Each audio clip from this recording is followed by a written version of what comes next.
With the exterior done, except for the glass, it's time to move inside, because what's the point of a cool looking K-van that can conquer the world if the inside still feels like bad decisions and regrets? I could hit you with some nifty facts about interior removal, or I could share random useless trivia lodged in my brain, like the fact that octopuses have 3 hearts, 9 brains, and are basically aliens. But let's be real. This is just a video of a boy and a girl tearing out an interior.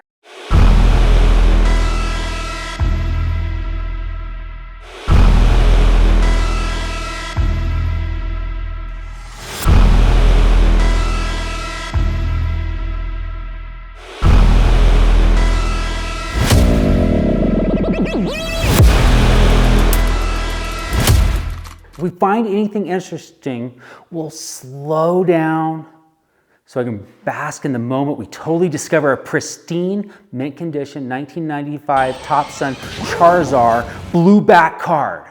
Spoiler alert, we didn't. But if we had, we would have titled this video, How We Retired Off of an Old K-Van Interior.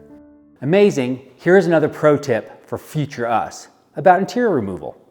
Try not to break anything, because selling parts you don't need is how you basically afford things like engines, turbos, tires, coilovers. If you've not seen this kind of waste $1,200, watch that here. This stuff is expensive. Buying the wrong thing is even more expensive. And because we are not currently monetized and still need over 1,000 subs and 4,000 watch hours to make a little money from YouTube, we believe, no, we know for a fact, it's imperative that you like and subscribe.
Here's another pro tip. Use a camera. That way, when your future self can't figure out how the hell you took that apart, you actually have a video of yourself taking that apart. No way! Why?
Now the interior is done, except the glass. We really need to figure out how to remove it without damaging the rubber, or breaking it. Anyone has any insight or how to remove it? Please leave a comment below. Thanks. See you next time.